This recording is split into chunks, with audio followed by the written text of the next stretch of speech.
Hey everyone, it's the Crazy Keto Girl. If this is your first time on my channel, I've lost 121 pounds so far following a ketogenic diet, and I'm currently doing the ketogenic diet while pregnant. As of right now, I will be 13 weeks pregnant tomorrow, and things are going well.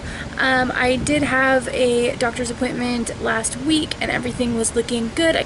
I actually have some footage of the ultrasound that I will put at the end of this video, but everything was looking good. The baby was healthy, and basically the only problem is that I seem to have what's called, see if I can pronounce this right, a subchorionic hemorrhage.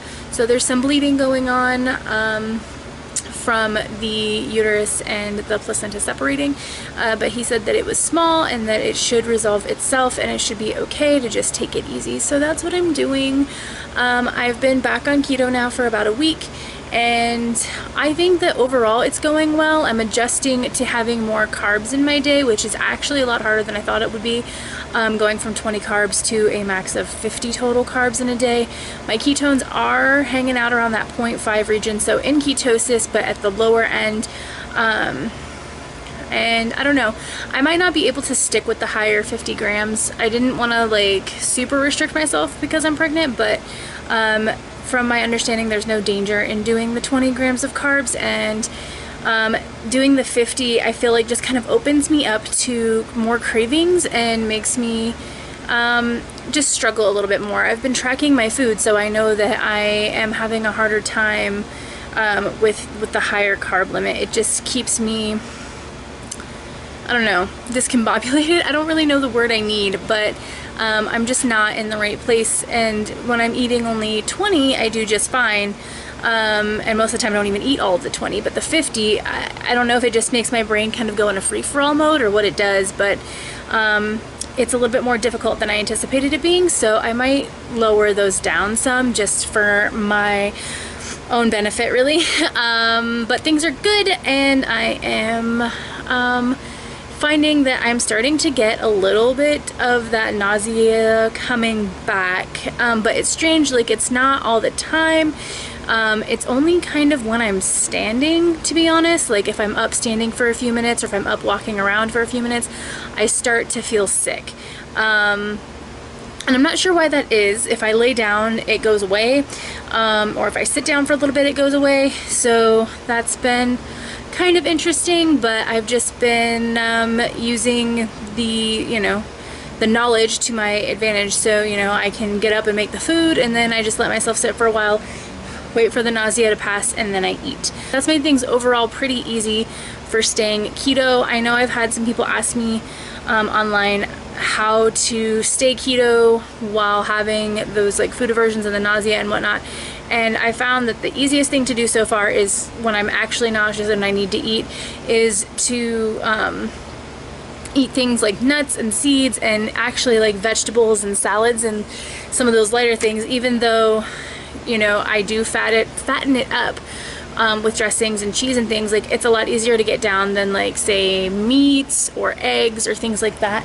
I definitely have an easier time getting those things down, so that really helps me. I've also been eating a little bit more berries than I normally would.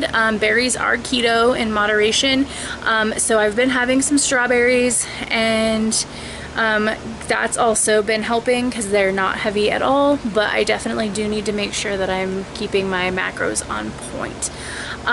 That said, yes, I'm still tracking everything. I would have to, otherwise I would totally mess up my whole day. On to my weigh-in. I did weigh in this week. Unfortunately, I forgot to do my weigh-in when I restarted a week ago. So the only weight I have to go on is what my weight had popped up to last month for my June appointment with my OB. So that weight was 390. I talked about that in the last video, how I was really freaked out because I got really close to that 400 mark again.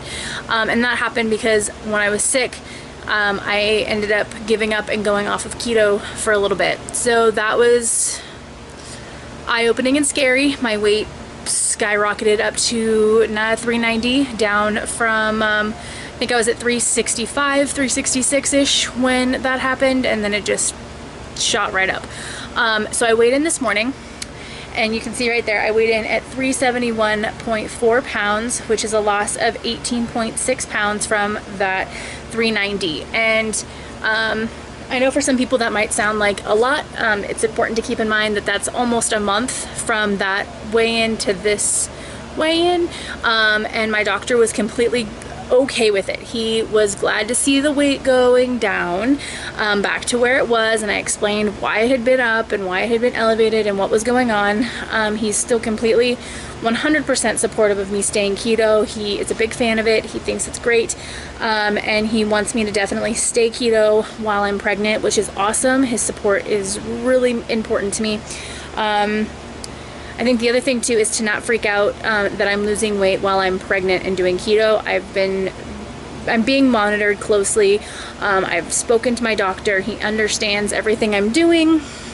So he told me that he feels fine with me losing weight while I'm doing keto. And this initial weight loss is going to be a lot of water. That initial like 18 pounds, that's a lot of water. When you start eating carbs again after you've been doing keto, your body just soaks up so much water. And so I know a lot of that was water weight. So that's totally fine. And he said that he's actually, because of my weight and my health status, he is fine with me continuing to lose weight as I continue on with my pregnancy, as long as it's kind of a slow and steady loss and not like dramatic drops. So he's fine with it, and I'm curious to see where it goes. So far so good. I'm feeling good most of the time, and I'm just trying to live in this like 113 degree oven that I'm in. But aside from the heat and the occasional nausea, I'm doing really well. Keto's going really well, and I don't really have any complaints right now. I'm just taking it easy while that hemorrhage clears itself up. So if you guys have any questions, please feel free to comment them down below. If you liked this video, please give it a big thumbs up. If you're not subscribed already, please consider subscribing so that you get all of my content, and I will see you guys in the next video. Until then, make sure to take it one meal at a time, one workout at a time, one day at a time. You got this.